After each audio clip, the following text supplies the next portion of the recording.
Hi అండి, నమస్తే. Welcome back to our channel. నేను మీ అరుణాని. ఈరోజు మన కిచెన్లో వెజిటేరియన్స్కి మంచి అదిరిపోయే రెసిపీ ఒకటి చూపించడానికి వచ్చేసానండి. మష్రూమ్ దమ్ బిర్యానీ. మష్రూమ్స్ తినము, మాకొద్దు, టేస్ట్ బాగోదు అనే వాళ్ళతో కూడా ఈ మష్రూమ్ దమ్ బిర్యానీ తినిపించేయచ్చు. అంత టేస్ట్ బాగుంటుంది. చికెన్ దమ్ బిర్యానీ ఎలా ఉంటుందో సేమ్ మష్రూమ్ దమ్ బిర్యానీ కూడా టేస్ట్ అలాగే ఉంటుంది. మష్రూమ్స్ చికెన్ తినే వాళ్ళకి ఇది క్లియర్గా తెలిసిద్ది. నాన్ వెజ్ తినకుండా వెజ్ తినే వాళ్ళకైతే ఈ రెసిపీ ఫేవరెట్ అయిపోద్ది అనమాట. ఇప్పుడు నాన్ వెజ్ తినకూడదు కదా, చికెన్స్ తెచ్చుకోవట్లేదు ఎవరు.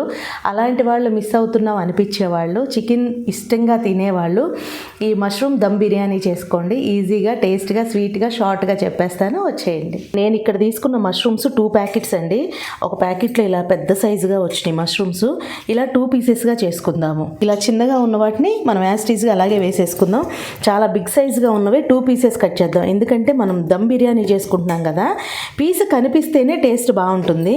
ఈ మష్రూమ్స్ 1కి 2 సార్లు కడుక్కోవాలండి. ఎందుకంటే మట్టి మట్టిగా ఉంటాయి. మనకి ఫ్రెష్గా ఉన్నప్పుడైనా ఎప్పుడైతే తెచ్చి ఒక 2-3 రోజులు స్టోర్ చేసుకున్నా సరే మట్టిగా ఉంటాయి మనకి. ఇవి శుభ్రంగా 1కి 2-3 సార్లు కడిగి నానబెట్టుకుంటే మట్టి అనేది అంతా క్లియర్గా పోతుంది. క్లీన్గా ఎక్కువ రోజులు స్టోర్ చేసుకోవద్దండి మష్రూమ్స్ తెచ్చుకున్న తర్వాత. మనం ఇవన్నీ న్యాచురల్గా వచ్చిన ఏం కాదు కదా మనకి. మష్రూమ్స్ తెచ్చుకున్నాక 1 or 2 డేస్లోనే ప్రిపేర్ చేసేసుకోండి. ఇలా మష్రూమ్స్ అన్నీ కట్ చేసి వేసుకున్నాం కదా, అలాగే 2 మీడియం సైజు పొటాటోస్ని ఇలా పెద్ద పెద్ద పీసెస్లా కట్ చేసుకున్నాను. ఈ పీసెస్ తినేటప్పుడు కూడా మనకి తగులుతూ ఉంటాయి, టేస్ట్ బాగుంటుందని నేను కొంచెం పెద్ద సైజు పీసెసే కట్ చేశాను. నేనైతే ఇలా చిన్న చిన్న టొమాటోస్ తీసుకున్నాను. బేబీ టొమాటోస్ కదా, చూడటానికి బాగుంటుంది. మనం కట్ చేసుకునే పని లేకుండా యాస్టీజ్గా ఆ టొమాటోలు అలాగే వేసుకుందాం మనం ఈ దమ్ బిర్యానీలో. ఒకసారి కడుక్కొని వేసుకుందాం. నెక్స్ట్ వచ్చి ఇలా ఫ్రై చేసుకున్న ఆనియన్స్.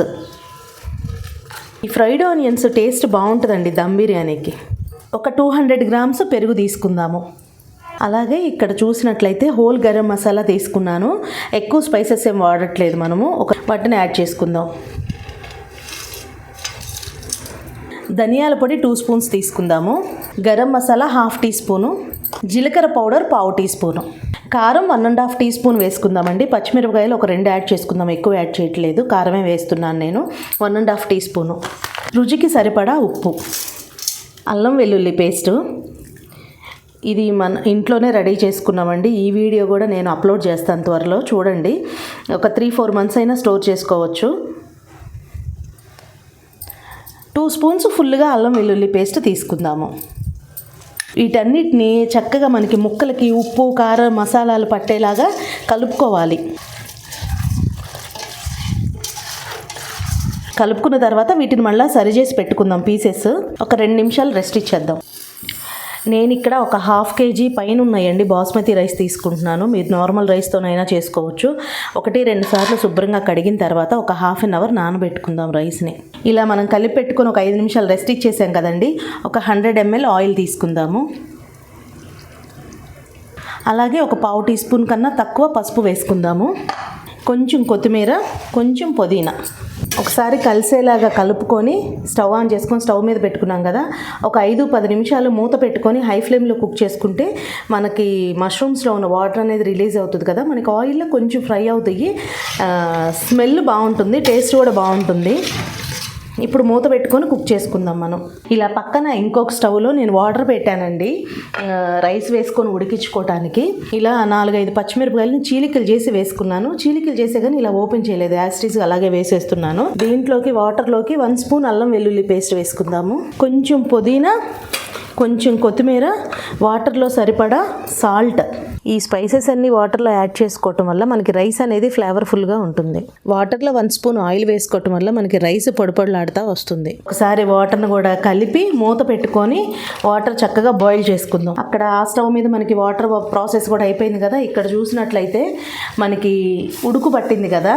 ఒకసారి కలుపుకొని మూత పెట్టుకొని మళ్ళీ కుక్ చేసుకుందాం.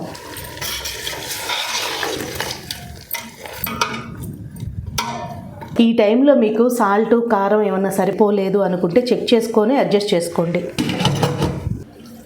మనకి వాటర్ అనేది చక్కగా బాయిల్డ్ అయినాయి కదండి. రైస్ వేసుకుందాం ఇప్పుడు. ఇలా ఒక 1/2 అవర్ నానబెట్టుకున్న బాస్మతి రైస్ని వాటర్లో వేసుకుందాం.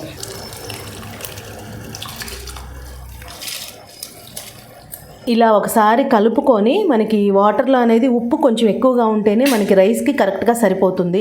లేదు ఉప్పు సరిపోతే అడ్జస్ట్ చేసుకొని వేసుకోండి.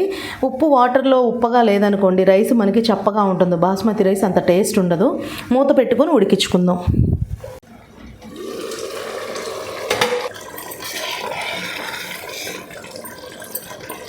ఇక్కడ చూసినట్లయితే మనకి చక్కగా ఉడికి ఆయిల్ అనేది పైకి రిలీజ్ అయింది కదా. మనం పూర్తిగా స్టవ్ ఆఫ్ చేసి కింద దమ్ముకి ఐరన్ పెంక పెట్టుకుందాము. ఆ పెంక వేస్ట్ పెంక అంటే నేను యూజ్ చేయను, ఇలాంటి దమ్ము వేసుకోవడానికి యూజ్ అవుతుందని అలాగే పెట్టేశాను. కొంచెం పెంక హీట్ అయ్యే వరకు మనకి హై ఫ్లేమ్లో పెట్టుకుందాము.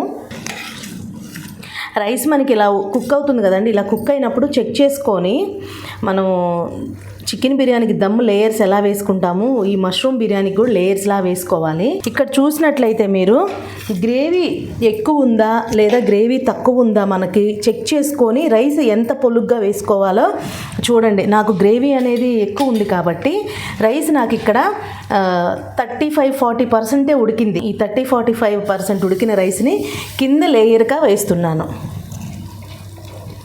ఎందుకంటే గ్రేవీ ఎక్కువ ఉంది కదా మనకి ఉడికిద్ది. మళ్ళీ ఇలా వాటర్ని పూర్తిగా వంపేసుకొని వేసుకోవాలి.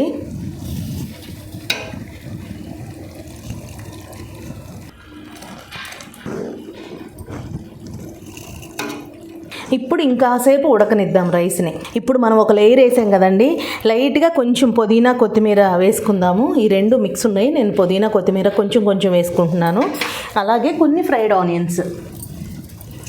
ఈ బిర్యానీ చేయటం వచ్చిన వాళ్ళకి చికెన్ దమ్ బిర్యానీ కానీ మటన్ దమ్ బిర్యానీ కానీ ఈజీగా చేసుకుంటారండి. ఇంకొంచెం కుక్ అవ్వాలి మనకి రైస్.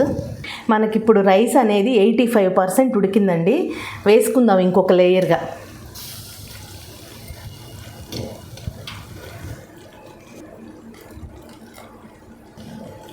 చక్కగా కొంచెం స్ప్రెడ్ చేసుకుందాము. మనకి ఇందులో ఉన్న ఈ వాటర్లో ఉన్న రైసు పూర్తిగా 95% కుక్ చేసుకోవాలండి. కింద లేయర్ అయితే పొలుగ్గా వేసుకున్నాం, మధ్యలో ఇంకాస్త ఉడికిచ్చినాక వేసుకున్నాం కదా. ఫైనల్గా పైన వేసే రైసు పూర్తిగా 95% కుక్ అవ్వాలి మనకి రైస్. ఎప్పుడైనా గుర్తుపెట్టుకోండి, ఏ బిర్యానీ చేసినా సరే పైన కొంతమందికి రైస్ అనేది పొలుగ్గా వస్తుందా అంటారు. కింద వైపు ఉడికింది పైన ఏంది పొలుగ్గా ఉంది అనుకుంటారు కదా. పైన వేసే రైసు ఎప్పుడైనా 95% కుక్ అయిన రైస్ వేసుకుంటేనే మనకి బిర్యానీ బాగుంటుంది. పొడిలాడుతా కూడా వస్తుంది. మనకి రైస్ అయితే చూసారా, ఇలా నలిపితే చక్కగా పూర్తిగా అన్నం మెతుకు నలిగింది కదా. ఇప్పుడు మనకి కరెక్ట్గా ఉడికినట్టు 95% వేసేసుకుందాం. ఒకసారి పూర్తిగా వేసేసుకున్నాం కదా, అన్నాన్ని కొంచెం సెట్ చేసుకుందాము. ఇలా చేసుకున్న అన్నాన్ని పైన ఫైనల్గా కొన్ని ఫ్రైడ్ ఆనియన్స్ వేసుకుందాము. ఒక 2 స్పూన్స్ లెమన్ జ్యూస్ వేసుకుందాము. ఇక్కడ మీరు చూసినట్టయితే నేను మంచి ఫ్లేవర్తో ఉండటానికి బిర్యానీ అనేది ఇక్కడ కేర్వా వాటర్ వాడుతున్నాను. ఒక 2 స్పూన్స్ వాడుతున్నాను.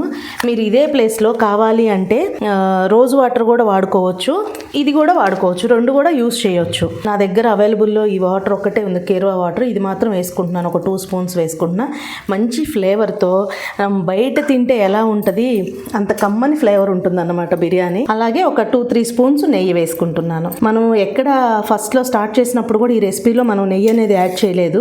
ఇప్పుడు మాత్రమే ఫైనల్గా వేస్తున్నాము. ఒక 3 స్పూన్స్ నెయ్యి వేసుకుంటున్నాను. ఇప్పుడు ఏం చేయాలి అంటే ఇలా ఒక క్లాత్ని తడిపేసి మనం ఇలా దమ్ముకి ఎలా పెడతాము అలా దమ్ము పెట్టేసుకోవాలి. ఎందుకంటే ఈ మూత నాకు వెయిట్ ఉంది కాబట్టి దీని మీద నేను బరువు పెట్టట్లేదు. మీరు గిన్నెలో వండేటట్లయితే ఒక ప్లేట్ మీద మీరు ఇలా ఉడికించుకున్న వాటర్ ఉన్నాయి కదా, ఈ వాటర్ గిన్నె వెయిట్కి పెట్టండి. ఇప్పుడు నేను ఈ గిన్నె మీద వెయిట్ ఏం పెట్టట్లేదు. మీడియం ఫ్లేమ్లో 40 మినిట్స్ కుక్ చేసుకుందాము.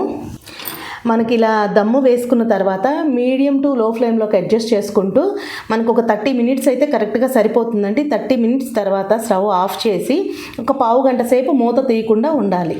నేనైతే కరెక్ట్గా 30 మినిట్స్కి స్టవ్ ఆఫ్ చేశానండి. ఇప్పుడు వరకు మూత తీయలేదు. మినిమం 10-15 మినిట్స్ అలాగే ఉంచేశాను. కిందకి దించేసుకుందాము.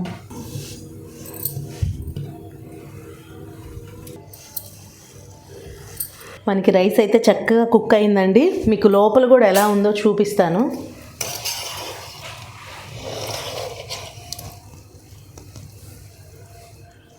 మనకి బిర్యానీ ఎలా ఉంటుంది అలా ఉంటుంది. ఇలా ఆనియన్ అలాగే ఒక లెమన్ పీస్తో రైతాతో సర్వ్ చేసుకున్నామంటే టేస్ట్ ఒక రేంజ్లో ఉంటుందండి. బిర్యానీ ఏం సరిపోద్దండి. టేస్ట్ చేద్దాం, వచ్చేయండి మీరు కూడా. ఇది రెడీ అవుతున్న దగ్గర నుంచి మమ్మీ ఫస్ట్ నాకు పెట్టు అంటున్నాడు. ఫస్ట్ మా చిన్నబాబుకే పెడతాను. నిమ్మకాయ లేదా అమ్మ? ఉంది, ఫస్ట్ ఇది తిను. భలే ఉంది. దీని ముందు నాన్ వెజ్ ఏం సరిపోయిద్ది, అంతే కదమ్మా? నేను చూడలా, నేను చూసి చెప్తా ఉండు. అంతే కదా అంటే చూడండి.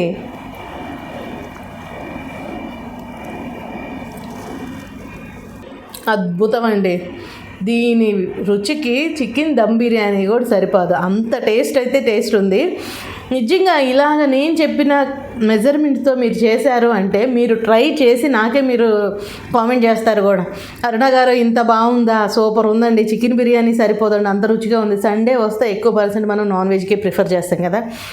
ఇది నాన్ వెజ్ ప్లేస్లో ఇలా చేసుకున్నారంటే మష్రూమ్ దమ్ బిర్యానీ, అసలు నాన్ వెజ్ ఇంకా అడగరండి పిల్లలు, అంత బాగుంది టేస్ట్. ఇంకా అనిపిస్తుంది, మన టంగ్ సాటిస్ఫాక్షన్ అయిందండి బాగా. ఏదైనా వంట అనేది ఇందులో రైతా వేస్తాను. ఏదైనా వంట అనేది చేసే వాళ్ళది అదృష్టము, తినేవాళ్ళది కూడా అదృష్టం అండి. చేసేవాళ్ళు ఎంత తృప్తిగా చేస్తారో తినేవాళ్ళు అంత తృప్తిగా తింటారు. టేస్ట్ అయితే చాలా బాగుంది. మీరు కూడా తప్పకుండా ట్రై చేయండి. మీకు ఎలా వచ్చిందో మీ ఫీడ్బ్యాక్ నాకు కామెంట్ సెక్షన్లో కామెంట్ చేయండి. తప్పకుండా రెసిపీ ట్రై చేసి మీకు ఎలా వచ్చిందో చెప్పండి.